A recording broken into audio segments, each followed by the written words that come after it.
راننده زبان من فهمیدم که شما زبان می‌آموزید، زبان انگلیسی و با زبان‌ها، با هر گونه زبان‌ها شوق و رغبت دارید، هوس دارید. چرا ما زبان تاجیکی انتخاب کردید؟ چون که علاقه دانستم که این شهری تاجیک بوده است. برای همان اینجا به آمدیم زبان تاجیکی آموختیم. اگر مثلا در شهری تاشکند زندگی میکردم البته و زبان ازبکی یاد میگرفتم. این سمرقند شهر تاجیک برای همان اما همسایمان تاجیکی گپ میزنن. بچه ها از همسایه تاجیکو یاد گرفتن.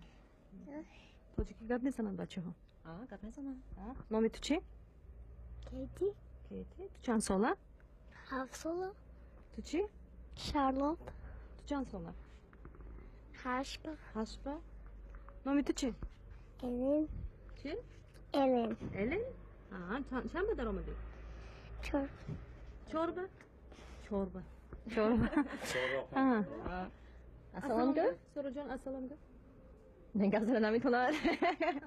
زبان نه. چند ساله شد سورو؟ 1.5 سال.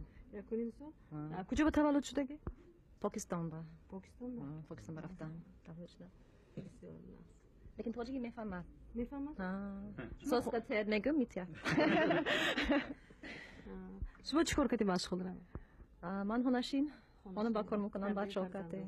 من میخوام که فرزنداتون به درد کلان شوند. شما به رحمت خانم بتون داری ما همه وقت شدگی برای شما تشکر. این مملکتتان تیم شد. سلامت باشتون.